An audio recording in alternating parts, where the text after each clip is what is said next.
National Highway 102 Imphal Dimapur lambida chelliba passenger puba garising da Meitei yaoribra haina check toubagi thabak leptana chathari state asida leiriba irangna maram oiraga lambi asida Meitei sing chatpa yadana leiringai cherek asida chatliba gari khara asida puba thangba ngamnoidaba sel gi demand leptana taubana gari chenba lepa yabagi phibam da leiri hari hiramasi ki matang da SKTV news ki akhanaba pawdam ama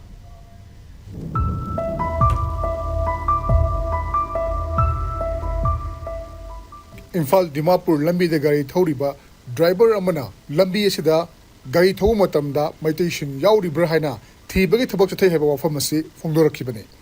je akoigi Imphal Dimapur ran tawasida akoigi kanga tondi bazar por khara hengatlaga Meitei yaura dum check tawi amage kai lei adu musu check tawi nimidang gi matamdana kampopi bazar da amatoi baro amani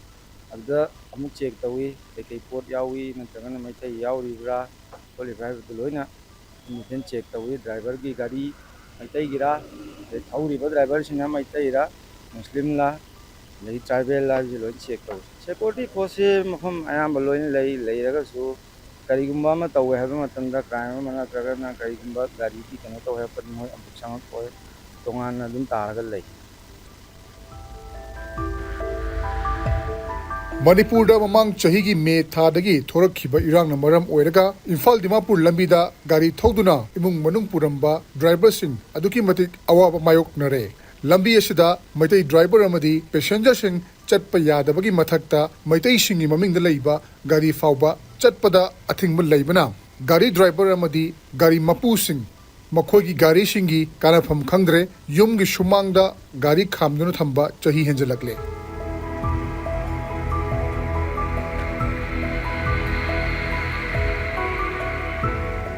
Hoina hana chacharammaga akhona khaga phangjarpa senduna akhoi kamai tawgeda yungda angang nupi akhoi lai laisu tamandana chaisu sing chemba amasung somana tawjarambani adubu hojiti akhoi masi safamda leitrabnina akhoi tasena awabudi mayong azare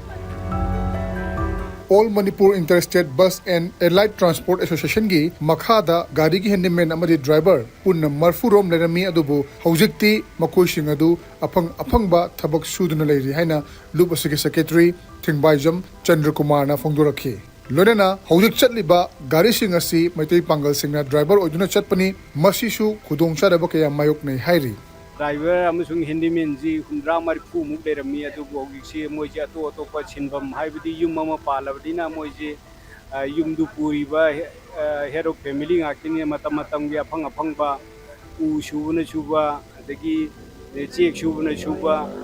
anak pa bazar masajing da phamna bagi adugumagi pibam da hojik laikre adu Meitei driver jing ji gari thauba yadramina suki mati ware hojik ki matam sida akoigi muslim sinina khakang mangaire hojik tongiba passenger jingjisu akoi Meitei amte yaude muslim passenger ga nan Manipuri khakta ngaire aduna hana chalamiba gari jingji fulloina chatpa ngami hojiti gari amada mi 39 tara bau tonga chatlaga dagi line khorsa jingji gari mapuna pugatlaga adumai tawraga chatpa ngaktani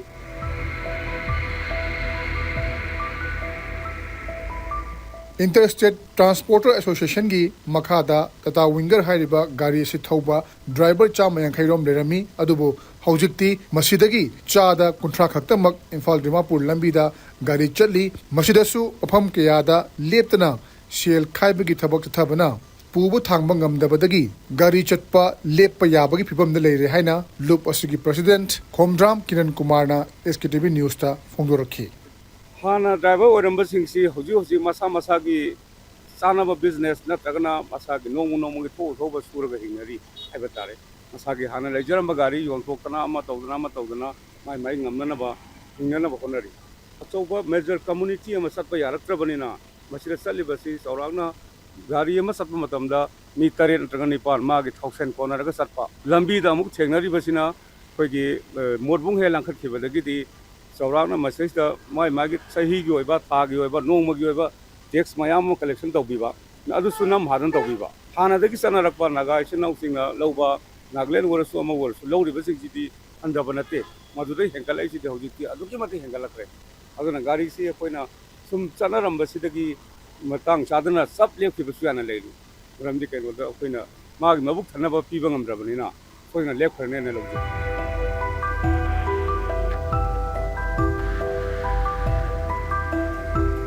Manipur ꯂꯩꯉꯥꯛꯅ national ꯍꯥꯏꯋꯦꯁꯤꯡꯗ